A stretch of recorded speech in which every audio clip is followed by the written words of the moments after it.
if this is going to be welcome back to another episode of Best of Three, or if this is welcome to part B. But we're gonna chop it up here. We just talked about the men's Miami Open and did a little review of the first quarter of the year and talked a little bit about our thoughts on what we've seen and what we expect to see going into quarter two, as we move over to the European clay court swing. And we're gonna do the same thing with the women, which actually, in my opinion, is a lot more interesting right now than what's going on the men's side. 100%. You know, we 100%. both came out of Miami feeling really really a lot of conviction around some things, and a little surprise and a little excitement around others. But I know you were watching the women's final, so we're taping this on Saturday night right after the women's final. So Aryna won that one in straight sets against Jessica Pagula. I wasn't able to watch the match as closely as you were, so I want to give you the space to kind of talk about, you know, what you saw in that match and kind of like maybe what you've seen throughout the course of the last week and a half with our finalists, and anything you wanted to kind of cover there. Excellent. Excellent. Thanks for teaming me up on that, Alvin. First of all, congrats to Aryna Sabalenka, who continues to play not only great tennis, but she's been durable, Alvin. She's gotten to the finals of the last 3 or 4 major tournaments this year. And for her winning it, congrats to her and her team. Hard to say that against the #1 player in the world, but in the era of women's tennis where it's been so up and down and so spotty in terms of repeat performances from the top, since Serena, I've told you this before, she's the closest thing to Serena I've seen. I feel she's not just one of the best players to women players coming up.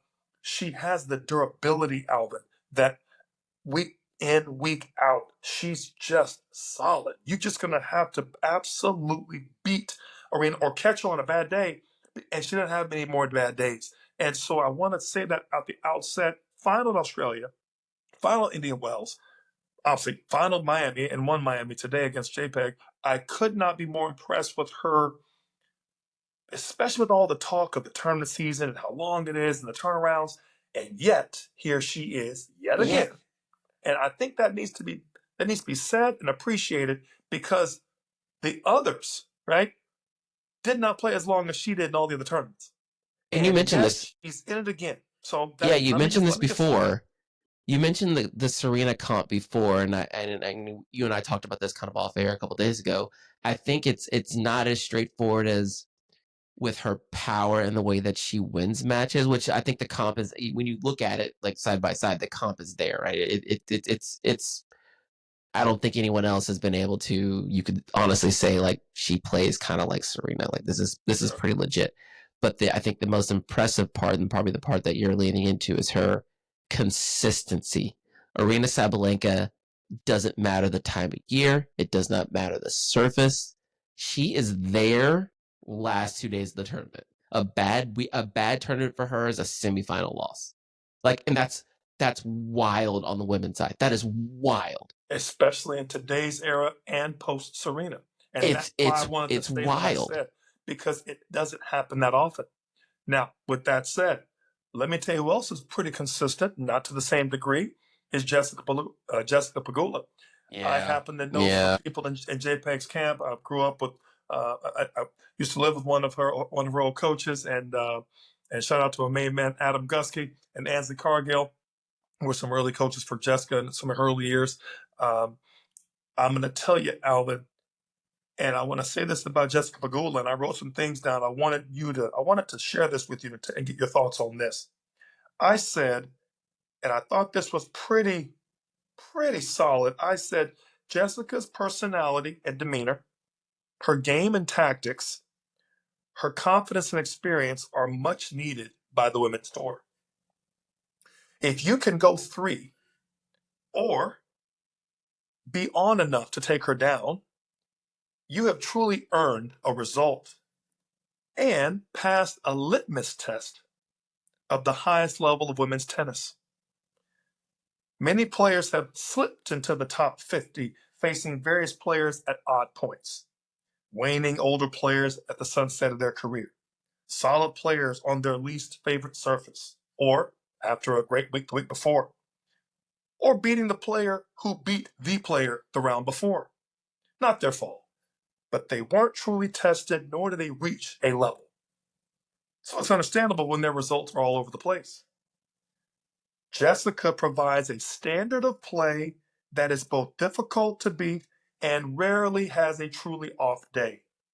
So, a solid performance against her is something of merit. I say that to you to say, and I submit to you, especially in her final run this year. And she's done it, Alvin, for over 10 years. Not quite the body of work of Grand Slam wins as Aryna Sabalenka, but you'd be hard pressed to find a person who's had the consistency and the body of work of Jessica Pegula. And I say that to you to say, especially in wake of her taking down Eala and a few other players in this tournament, a resurgent Raducanu. I'm telling you, Alvin, she is setting the bar for you have to be this good to be a top 5 or better player. And there are many players in that top 5, and I don't want to say anything negative about the others to compare her, but you know they are, who've not had that consistency year in, year out. And now we're talking post surgeries, we're talking post, some big results, bad results, we're talking about myriad of things. JPEG just continues to get it done. And so I wanted to really put a shout out to Jessica and Aryna both. My personal feelings aside, I love Jessica in general. I just feel like she has done the tour a favor by being so good and consistent that she has helped players that have beat her reach a level that when you beat her, you're like, that was hard. And now I know what it takes. So And I then, feel like Eala is going to be the better for losing to her. I feel like Raducanu feels like I went a close 3 with Pagula. I know I'm right there. My game is back. yeah, And that's what I wanted to say. we've talked to Litmus before, both on this show and wow, 2008. I was at the U.S. Open. You weren't there, but Sko was playing in the first round against Jarkko Nieminen, and we were like, Jarkko Nieminen is at top 50 Litmus. Like you just if you're gonna be a top 50 player, you have to beat him. And there are other players like that, like the kind of you hit a level like Karen Hatchinoff is like you want to be a top 20 player, you got to beat Karen Hatchinoff. And I guess maybe even on the men's side, I mean, Tsitsipas is probably like your top 10, your gateway person. Jessica Pegula. I would say Tommy Paul's a better gateway. Tommy Paul. Okay, yeah, that's fair. That's fair. Tommy Paul or Paul's, that's fair. Demonar. But to your point, I'm picking up what you're putting down. But the women's side, because we get so much, there's so much fluidity on the women's side. Kind of, there always has been. That there is very rarely someone who's long enough and at a level that's consistent enough to say that this is the torchbearer for this level. And Jessica Pegula has become the torchbearer for, let's say, top 5 tennis. Like you want to be in top 5, you got to figure out Jessica Pegula because it's not straightforward. Well, it's straightforward in theory, but then the ability to actually do what it takes, it's going to take some time. It's going to take some time within the course of a match. Like you're not going to be able to blow through her, right? But if you, and I saw this in the match against Eala, it's like you could see the tactics kind of coming into play. Like, and it's one of those like, okay, Alex is trying to get that lefty forehand out wide to Jess's backhand. And at some point she starts to miss wide and also starts to pull line early because the thing that Jess was doing was what she does so well. She punishes everything in the middle of the court. You let Jessica Pegula get the ball in the middle of the court, she's gonna pong you around like Andre Agassi. Like it's like you're in her trap. So you're trying to play maybe a little outside of yourself, which is harder and harder to do. You get deeper in the match, let's get tired. And the air started to come. It's like, oh, that's it right there. It's going to take a little while to get to it, but it's there. And sorry to cut you off. I thought she did a great job just in that match with Eala of not allowing her to get the inside out, the ball that she wanted. She took her cross. She's like, girlfriend, you know what? We will go my backhand to your forehand all day. I'm going to prove. You want that down the line? You want that down the line forehand? You had it in the first set. But just as soon as I get you, I'm going to take my backhand down the line, and then we're going to match the backhands if we have to. She threw in a few slices. She threw in some other shots, and she took away Eala's ability to hit the big down the line ball, once she realized, oh, okay, I got you. So you like that ball. She just continued to she made that second and third tweak of her game that I felt that was the difference. And that's why I say she's a litmus test. Alvin, you're not going to play one way and blow through Jessica Pagula. You're going to have to play two or three styles, B game, different style. She has good enough serve to hold. She has great returns. You know she's not as fast as some. You know she's not as tall and big as others. But buddy, she does not miss She balls. won't panic either. She won't She won't panic, panic. and Alvin, and she will not give it to you. You will have to take it from her. Unfortunately for today, Aryna took it from her today. That second set was just an absolute give me that. But her first set, Alvin, she went down 2-0. And it looked like she was almost a little leery, almost a little down. She came back and won 3 games in the first set, Alvin. Like you almost thought she was going to take that first set. Right. Lost it for lost 7-5. There were several trades of breaks. Arena's got a big serve. You don't just break Aryna for nothing. And they went back and forth on break 2 or 3 times. It just was unfortunate toward the end. I really feel like Aryna got a little she gets hit stride a little more. If you saw the match, there was a certain side to play on. But the wind was so gusty today that where the wind was was the headwind, so to speak, was right in front of you. It was just so hard to hit deep. And Aryna figured out if I can just tag it as big as I can, and she did. No problem. Right, no problem there. Just actually missed long a few times trying to tag that ball back with the wind to her back. That was actually kind of, it's almost like she played better wind tennis. Again, Aryna plays in this Florida wind. She knows she knows how to play it. So I felt that was actually what cost Jess more than anything else. Everything else is pretty good. Just a couple of breaks that got her. But again, first set was great. Second set was good tennis too. You just realized she hit a stride as Arena's been very typical to do recently. She's starting to get what I call the vice grip. Like Novak, she's just starting to know, okay, now I got you. Now let's take it up 2 more notches. That boa constrictor effect where you're like, move a little more and I'll squeeze a little tighter. And that's where she's just starting to dial it in, man. And she's just not gonna let you go.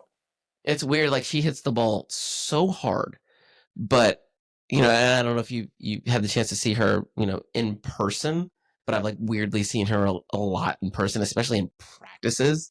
Both at the U.S. Open, kind of before the tournament started. One year, I was walking around during qualies, and she was out practicing, and I was like, footwork impeccable. 1, 2, as big as she hits that ball, it's safe. Like it's so heavy, and when you watch it on TV, you can't pick up on it.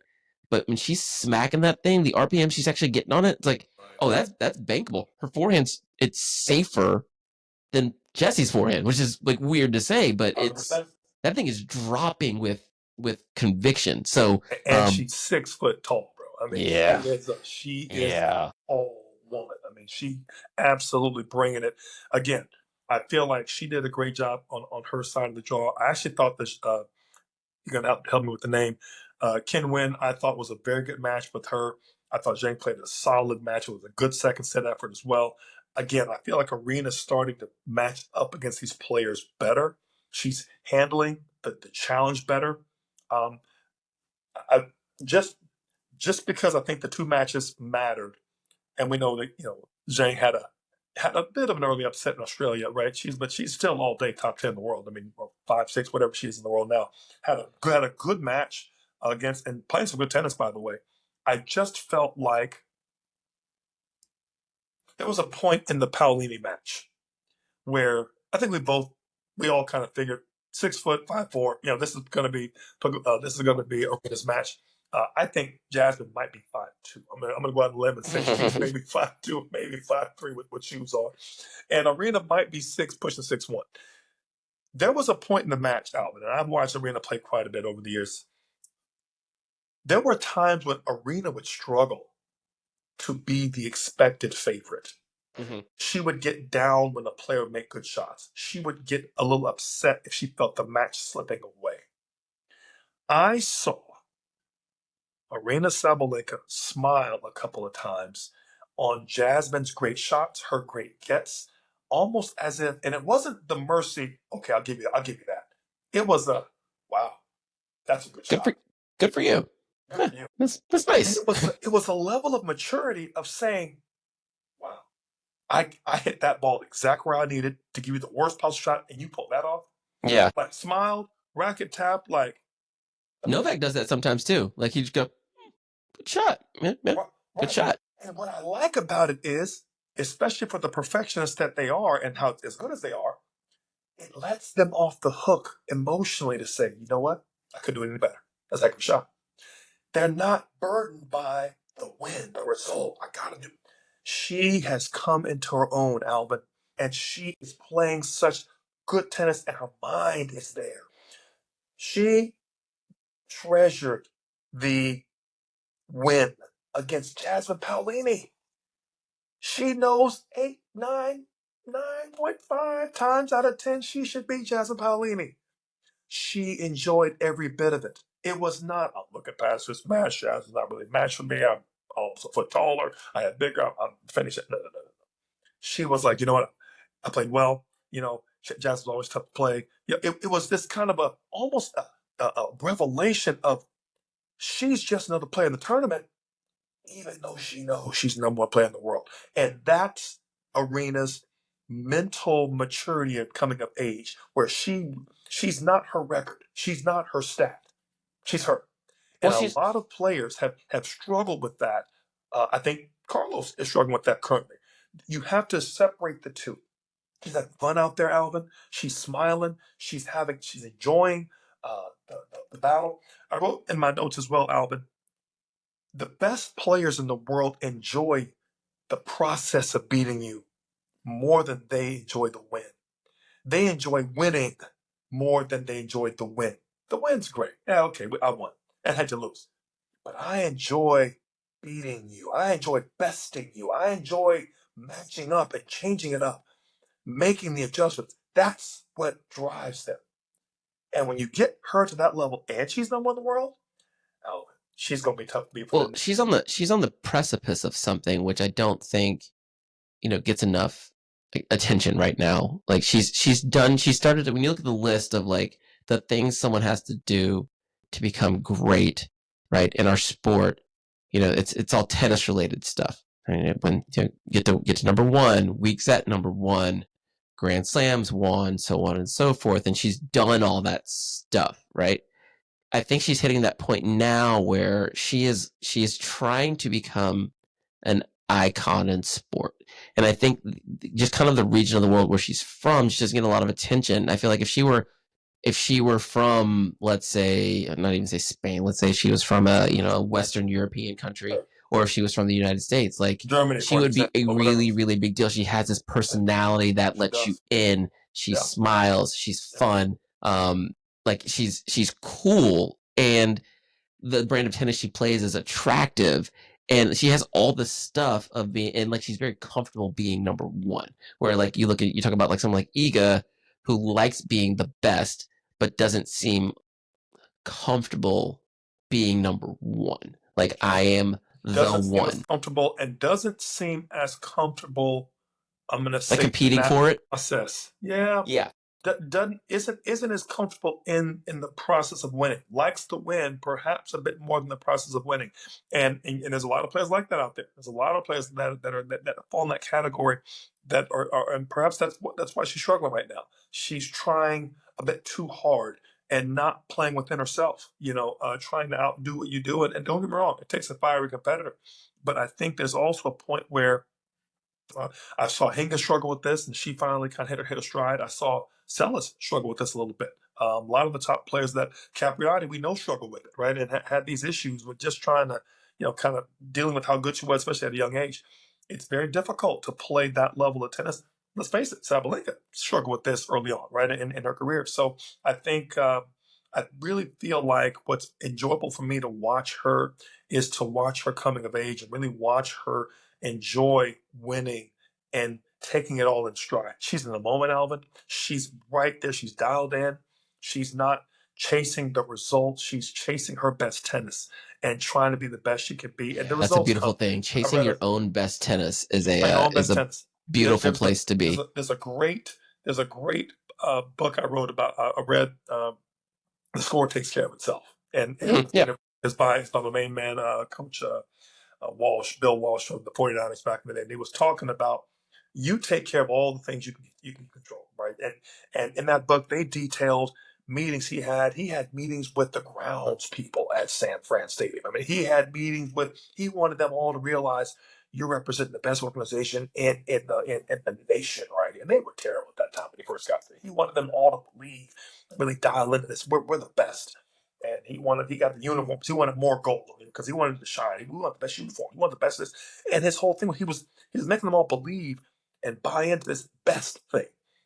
And sure enough, in Montana, was able to get him in a bit of a playoff. They had a couple of great games. Then they started winning. It was like they were already used to winning because mentally they all thought they deserved to win because Right. they were Yeah. putting in the best effort. But that was, as he said, but the score. He never was worried about the score. And they kept telling it, and the players would say it out, coach.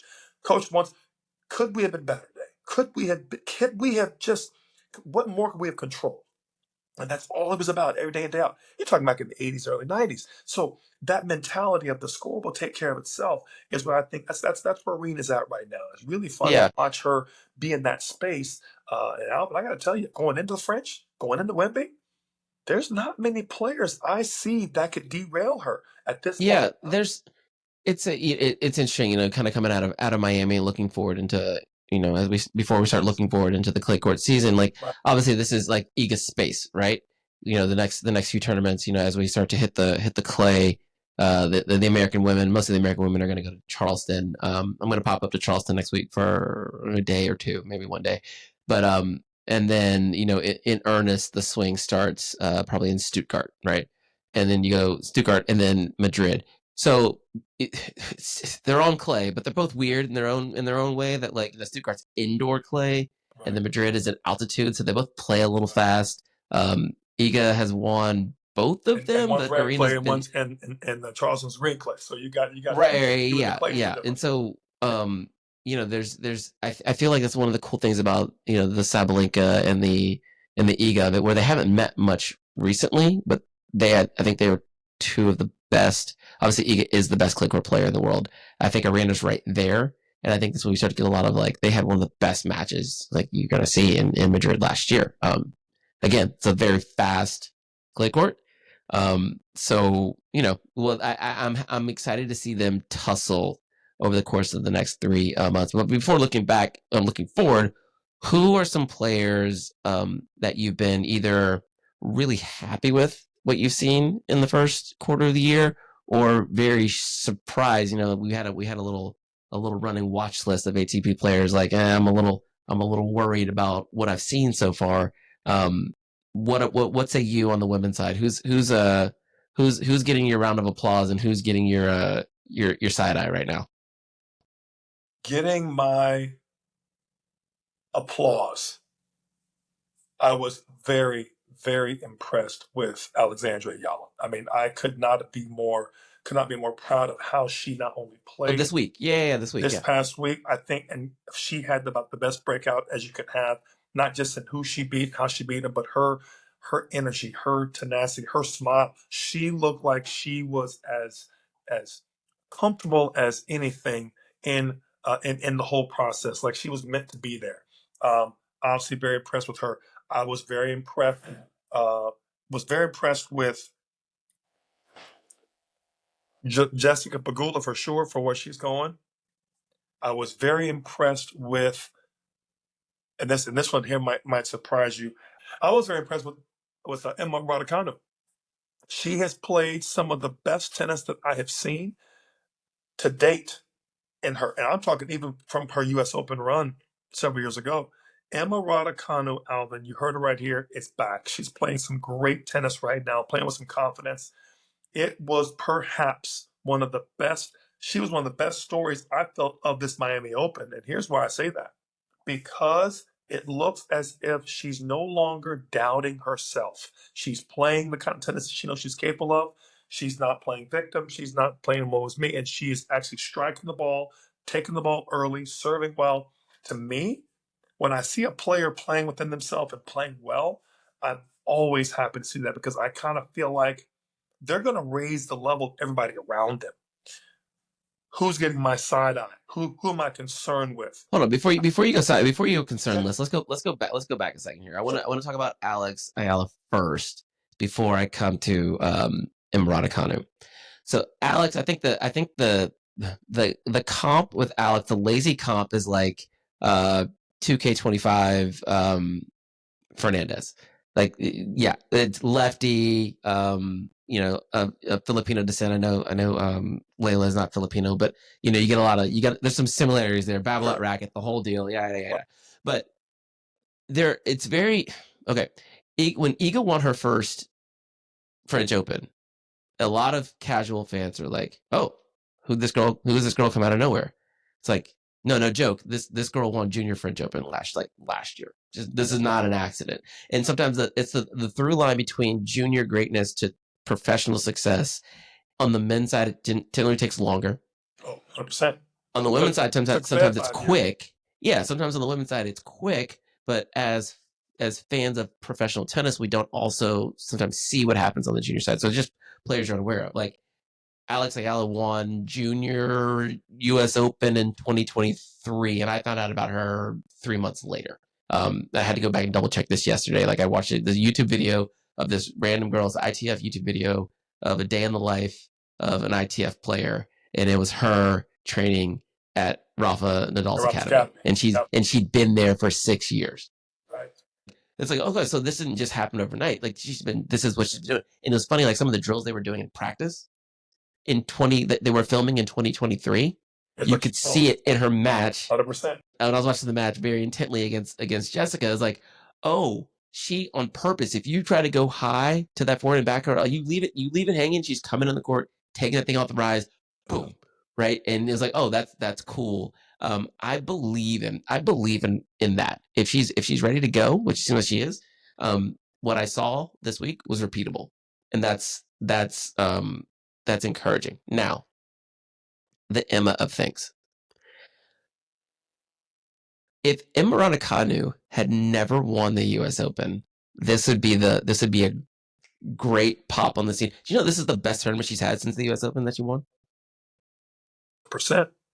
This is the best. This is literally the best result. The best result she's had since winning the U.S. Open 3 years ago. That tournament with her and Layla and putting it off to the side as the Cinderella story that it was. She's playing quality tennis right now, Alvin. She's playing quality tennis. Do I think she's going to be a Grand Slam champ again? I do not. But she's playing top 10 ball right now.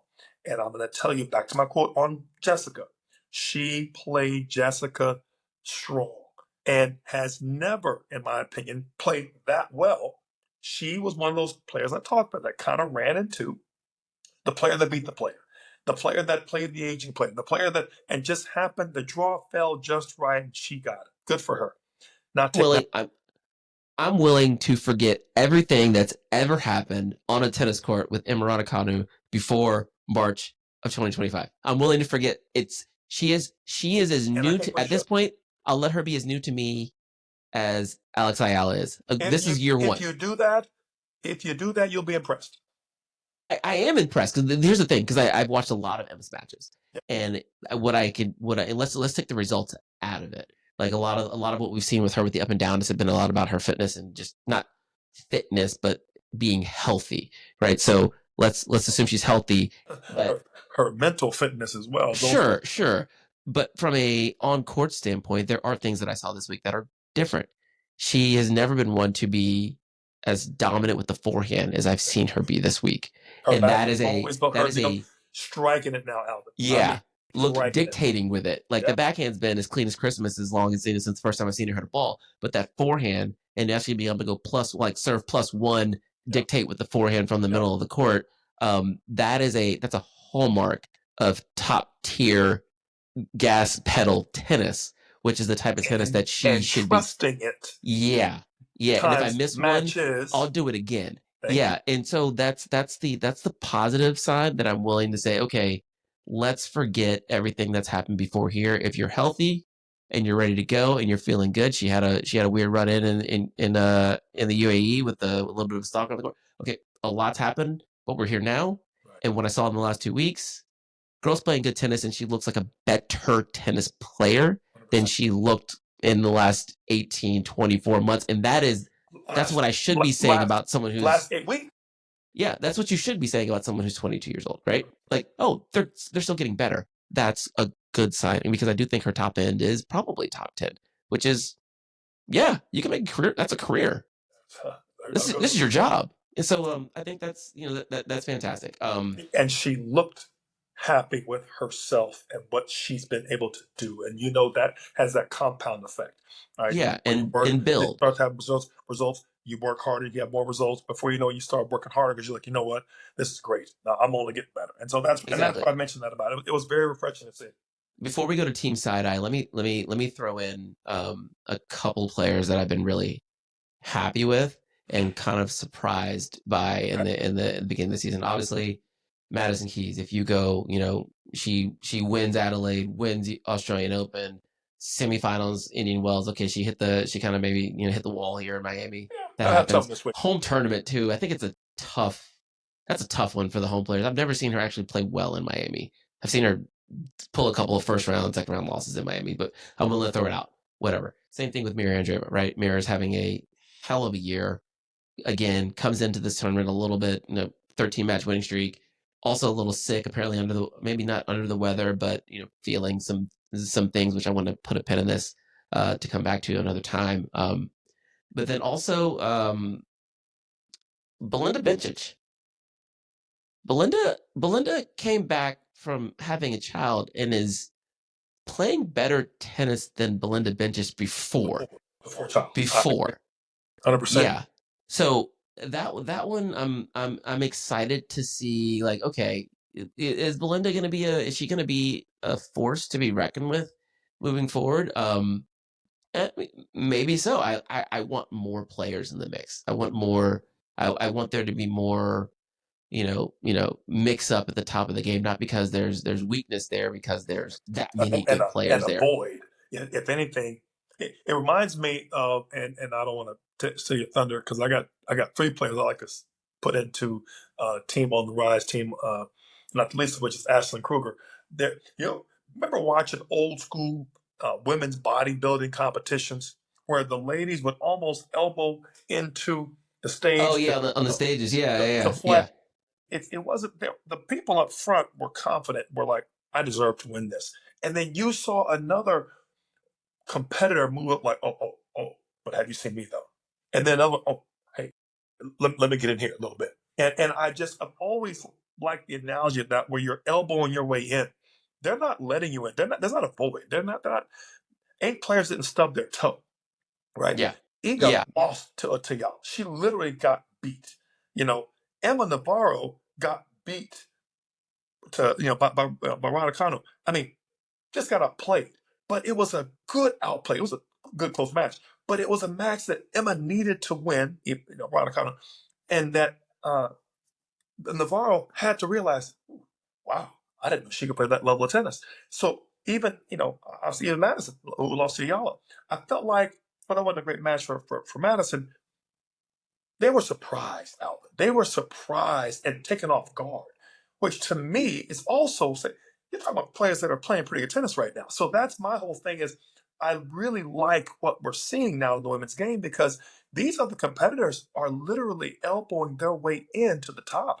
So we're not talking about 8 players are hurt. They went out like the men's side. We had 7 seeds lose out on a Saturday and 3 of them on a Friday. But right before it, we're talking about these players were surprised. They all went the distance. Eala went deep. Raducanu went deep. So to me, I like what I'm seeing. I would have to tell you the player I really watched. I watched a couple good matches with Ashlyn Kruger. Love her game. Love how Finally, welcome to the party. Welcome to the Ashlyn just Kruger party. I've just been trying to like tell you. yeah, McCartney Kessler. I got to say her as well. Obviously, she's here from Georgia, one of our faves. I just like what the young players are doing. Um, uh, Team Sinai right now. I have to tell you, Alvin. I have to tell you. I feel like Raducanu is a little bit on the skids right now. I have not seen her play great tennis now, 2 tournaments in a row. Um, I am mildly concerned about Coco. I have to say it. Yeah, no, I'm let's. she's not full-fledged team side eye. I think that's where we were going. But I am concerned. I'm concerned that she is not. I'm concerned that I'm not excited about her game at this point in time. I feel like this was before Coco won the U.S. Open. Coco, like I kept wondering, when will she ever get the forehand serve figured out? And then that tournament, she served and hit the forehand as big as she's ever hit it in her life. And I feel like, does she need to go back and get Brad Gilbert again and then kind of get back in the mix? Because he seemed to be the one person who was able to be the whisperer in her ear to get her to hit the ball and just trust and feel it. So two things before we go into Coco, because I feel like that's Coco's top of my list, and I think that's where we're going to spend the time here. Last person that I'm really happy with, who we never talk about this woman, and not a lot of people do, Clara Towson. Clara Towson is putting together a hell of a year right now. Clara, for those who don't watch a lot of not main stage women's tennis, Clara Towson is 6 foot tall and hits the piss out of the ball. Yeah. This year, she opened her year, she won Auckland. All right, lost to Aryna in the round of 32 at the Australian Open.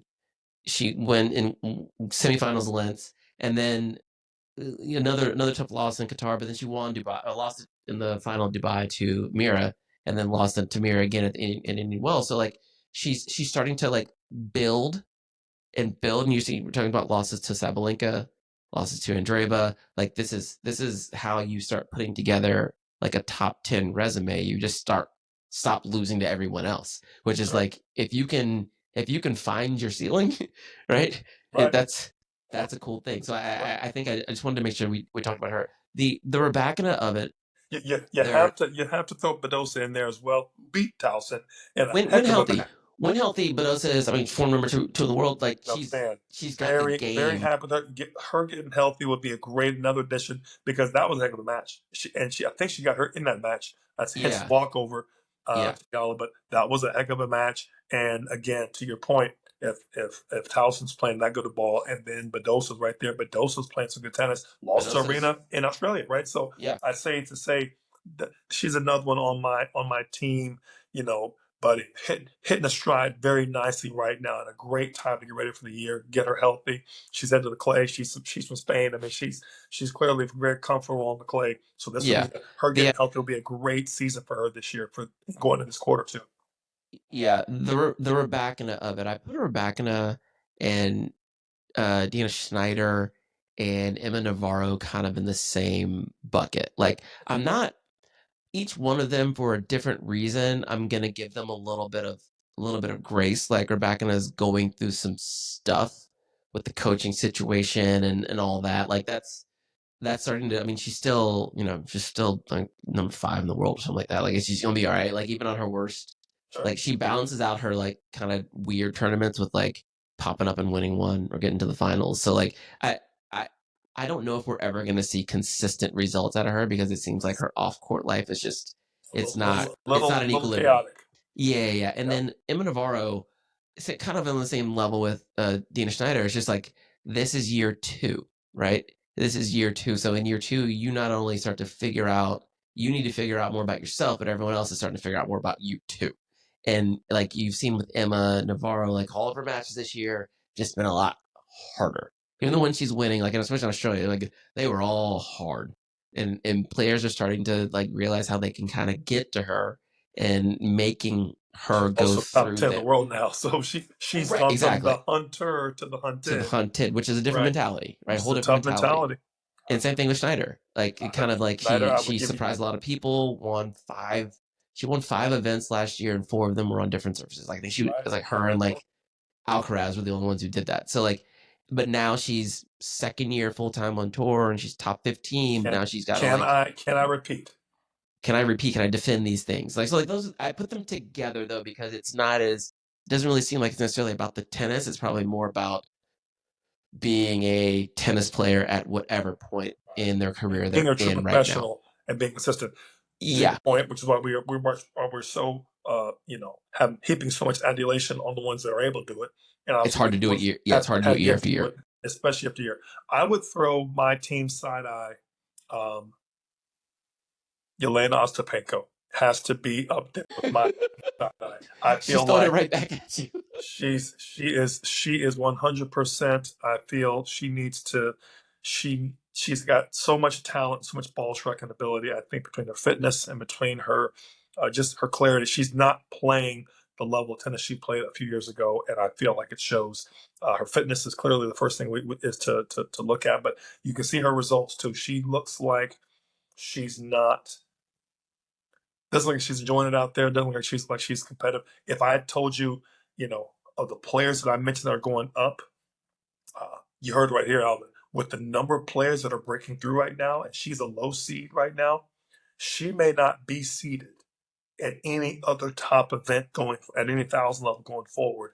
Not only due to lack of results, but others are now starting to raise around her, and so if I'm in her team, I'd be a little concerned. Just I saying. don't know, Panko and my friends who know I'm Team Panko. All her shade and all her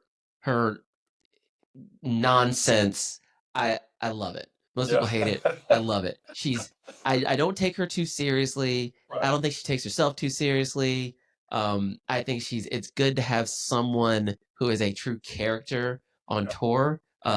And my favorite Panko stat is just like everyone else. Like she's never lost to Iga. She's like 7-0 against Iga. Like 3 times in the last like 6 months. Like Iga can't beat her, which is just funny because right now Panko can't beat anyone else, which is it's just laughable. But I'm she's with you.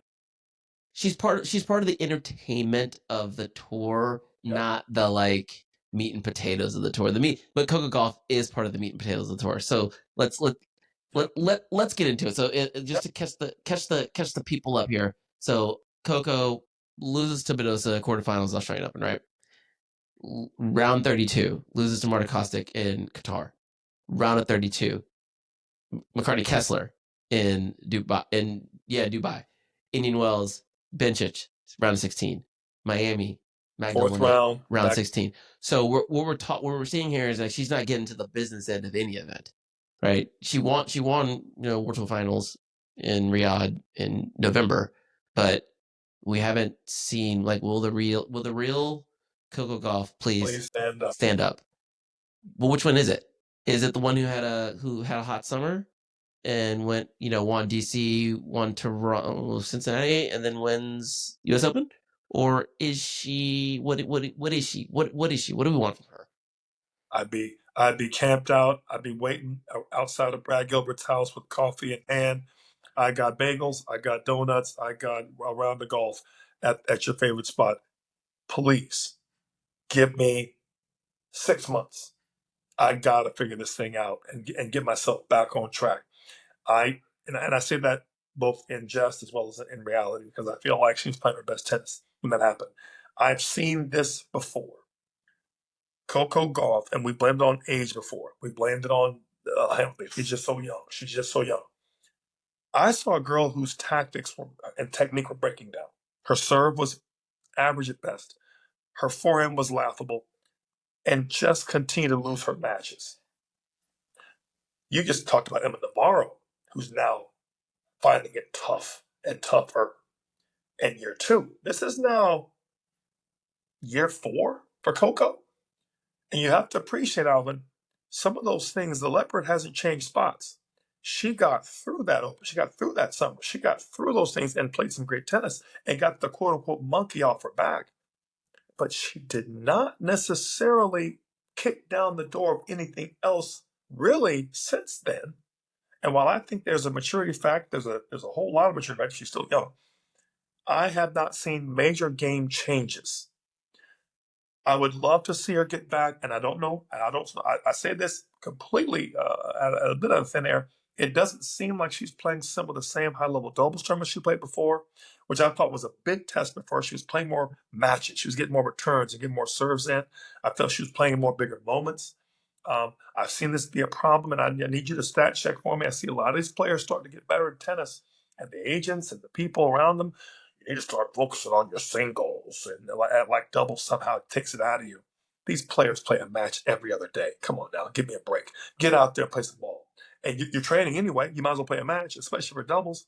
And I feel like that doubles really gave her a strong sense of not only winning, but she was getting the returns, more chance at serves. That's just me. I feel like she is a player that could really benefit from it.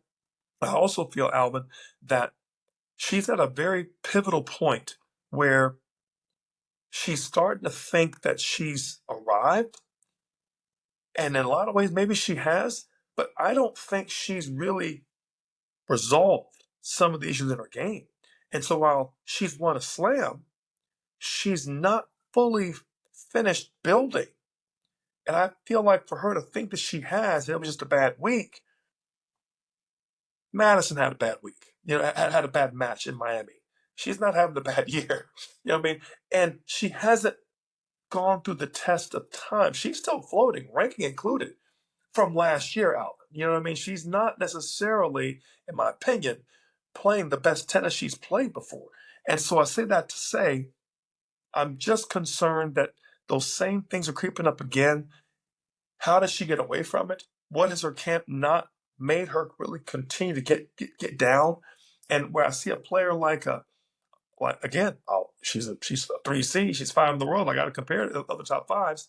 Is she continuing to get better? Do I see her and say she's a better player than I saw her 6 months Yeah. ago? I don't say. I'll give two things, and I think those are all very valid points, and a lot of them I agree with, so I don't need to repeat them. There's two things that I feel like are in Coco's favor right now. Like you mentioned, she's young, sure. She's going into probably her best surface where she can kind of hide deficiencies the best on clay. Okay. One, where on the men's side you see players like an Andre Rublev or like a Sissipas, right? Who get to a certain point, or like Felix Auger-Aliassime, get to a certain point, and then their game hits like this level of Real wall. homeostasis, right? Yeah, and then other players, their younger versions of themselves, come up into the pro rankings, but their high end's a little bit higher and they pass them. So what you start to see is the ranking starts to drop, but the player has not gotten worse. They just have hit their wall, they've hit their ceiling, and then other players with higher ceilings just kind of supplant them, right? So I say that to say with Coco, okay, these are the problems, these are the issues. Okay, so maybe she's not the fourth best player in the world. Maybe she's fifth. Who else is there? Like, quite honestly, like you see that Mira Andreeva like passes her. Maybe okay, fine. Maybe she does. Maybe, but then what else is there? Like we still have the same top players. You still have Aryna Sabalenka. You still have Iga Swiatek. You still have on her best day, on most days, you have Elena Rybakina, and then you've got and then you've got Mira Andreeva, right? But then it's Coco. You lost. You didn't put Keys in there, but yes. But I'm with Yeah, Keys would be in there in the same way that we're talking about 3 months. Like we're talking about 3 months, right? It's the same way that we're worried about Coco is the same way we shouldn't necessarily be like all the way in on Madison because she has a whole career to compare up to the last 3 months. So I will say I'm worried. I don't know that I also have the same concerns that you have with her game just not evolving. I just don't I'm know concerned with that. the future. I'm concerned with the present. And I'm concerned that the issues she's had in the past are resurfacing. Mm, Inconsistent results due to shaky forehand and serve. Inconsistent results due to tactics. She is not playing smart tennis. She's relying on grinding. She's relying on running on being on the run. And Alvin, as fast as Coco is, she's not as adept at taking time away and cutting off the corners like some of her younger counterparts. There are players that are playing better than she is, cutting off the court, and are better on the move than she is. She's just, in my opinion, a little bit better of an athlete and is a phenomenal backhand on the run, which I think is great. I don't feel that same, I don't think she trusts her forehand out wide on the run to go line or cross. You almost always know she's going to go cross. When I saw Badosa beat her at in Australia, it looked like she had watched film and was like, "Why would I go anywhere else but to a forehand?" I mean, yeah, that was it was almost scary. But here's my I felt point, bad Alvin, watching and that I match. don't think I don't think anything has changed. That's what I'm saying. That's what's concerning me. We're not talking about a new problem. We're talking about the same problem that's resurfacing. So that's why I'm concerned, because I feel like, and now she's at a higher stature, and now the spotlight's starting to go on to the Alexandra Eala. Now the spotlight's going on to the resurgence of Emma Raducanu and so on and so on and so on. And now we're getting to this space where, hey, what about me? And I'm kind of, Yeah. I worry. As I said, I'm concerned. I'm not worried, and certainly not for a future, just for a present. And if these were new issues, Alvin, I say, you know what? Her team will get to that. These are persistent issues, Alvin, and that's why I'm concerned at present, because I feel like she had it licked, and now I'm starting to think maybe not. I'm gonna leave you with one question before we wrap things up, and this is something that a good friend of ours, Dasef Weems, he asked me this My man, right before the Australian Open. He was like, "Whose career is better, Madison Keys or Sloane Stephens?" And this is before the before Australian Open, before and before I was my like. I was like, okay, well, you got to go back. Cause I think Madison had just won the warm up event. So this is like right before the tournament. And I was like, well, you got to go back. Like, obviously, Sloane won a Grand Slam. But, like, you look at, like, how consistently Madison's been between 20 and 30. She's never really dropped off. Sloane kind of dropped off in some years and come back and so on and so forth, yada, yada, a yada. couple of times. Yeah. And then Madison wins one. And then he's like, okay, now whose career do you take? Because I think I took Sloane's at that time. And I was like, well, now you have to take the Grand Slams off the board since they both won one.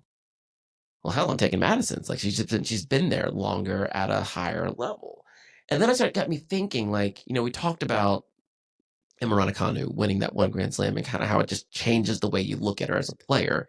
Where she almost, not to say she would have been better off without winning it, but you almost have to look at her career without it. Coco Gauff, kind of similar to like Andy Roddick. If you just take the slam away, right? How does that change the conversation around someone? Our one-time Grand Slam winners, it seems like they're forever beholden to those 2 weeks where they put it all together. I would agree to disagree, but I see where you're going. First of all, I saw Andy Roddick play one of the best matches I've ever watched when he lost in a long match against Fed 5 years after the U.S. Open. Right. I Right. saw Andy play an unbelievable Wimbledon match. I want to say either against Rafa or against Fed. Played his butt off and played great, better than he played in the '03 Open that he won. So, in my opinion, now I'm sensitive to Andy. I know Andy, and he did a lot for SCO. So, I say that to say his game continued to get better. He just came up in a time where the big three were coming through strong. Right. So Now, but I get what you're saying, and I get exactly why you're saying it. I think it might be a little bit different. I would rather put that one slam with the Carlos Moya or someone else like in that realm more than him, because I say it. That was that kind of he was a Moya to me was a top five player that happened to win one, not a number one that won one that year, in my opinion. And that's no slouch on Okay. Carlos Moya. Okay. Carlos is a great player. I Yannick Noah, my favorite player of all time. Yannick Noah was a top 10 player that happened to win the French that year and was absolutely phenomenal. I don't think he would ever win another one. And it was great. It was a great highlight and so on. But he was not a perennial number one or even top five for that level with the guys that he was playing against. So just so we're clear on one So maybe it's a one hybrid Grand of maybe Slam it's a does hybrid of not that situation though, because I think it's kind of the but same one thing. slam does not a champion does not a top number one player make. And I say this to you, Alvin. I think that especially with as up and down as the girls' game has been, you might even say this is for Raducanu, this is for who was the other lady that won from Canada, Andreescu. Yeah, Bianca Andreescu. The Bianca. I keep getting her and Belinda sometimes mixed up. Andreescu. Who was the other one that had a kind of a one and done that we haven't really seen much since. There's been about two or three of them that have just kind of been in, been out, gone, haven't really done much since. There's just been the women's tour is full of these kind of players that seem to, and I'm not even talking about Emma, of course Emma, but I don't think Coco is done by any far stretch. Her future's bright. Yeah, I don't think she's done. Right. I just don't think You're she's. asking me if you had to take both slams away from Emma and Coco right now, who's having a better career? Well, sure. That's not even the question. I'm not Eala saying hasn't done it's way anything. too early to tell. Right, way too early to tell. I am pleased to see, and this is recent. This is 4 weeks, 3 weeks, 2 weeks recent. I'm pleased to see Emma Raducanu look like her game's improving. Forget her wins, Alvin. She looked better. She was playing better tennis. Now, can she keep it up? Well, that remains to be seen. Coco looked dominant when she won the Open that year. Coco looks like the old Coco before that U.S. Open win in the last 3 or 4 months. That's what concerns me, and that's all. Okay. Okay. And to me, that is either getting away from the coaching staff that worked, forgot maybe what was getting you there. I don't know. What I can say is what I see. And what I see is a player that everybody's starting to realize, yeah, just go to the forehand. And that should never be the case with a player at her level that has the resources, the networking, and who would not want to work with Coco, right? At this point. So I feel like it's more of an issue of will she get this sorted out quick enough to kind of dissipate all this blood in the water, and or will she not? To me, Raducanu is another one. I just, she's a little different in the sense that her current is all the thing I'm concerned about. I know she's a good player. She's going to continue to get better, but she's a little crazy. So she's a little different to me in the sense that, you know what I mean? She's a little different to me in the sense that she's a harder nut to crack. She's a different player to kind of work with. Who was the Russian player back in the day that was a little crazy? I love how she played. Um, but boy, she was a little pistol. I'm trying. I'm looking at her face. I just can't. I mean, crazy, crazy. I mean, just like you could see her. She wasn't quite hitting her racket in the head like uh, I can't believe I'm forgetting his name. Uh, Well, we can treat it as a cliffhanger, and yeah, we'll treat it as a we'll come cliffhanger for we'll come sure. back and do a I little can't believe career I'm review forgetting of his name. this femme fatale that you have, whose name has His slipped your name brain and her here. name both Russian, by the way. Both. Right. I'll have it at the top of the hour for next Fair. episode. So we'll put a pin in it here. I know we've got a few guests coming on in the next few weeks, and then we'll kind of swing back and check in on the tour. Probably like right around probably Monte Carlo in a couple weeks. And then we got some fun stuff coming up in the spring, and hopefully you guys are enjoying this as much as we are. But I think for now we will bid you adieu. I'm still Alvin. That's still Torrey. Best of three. We are out. Peace.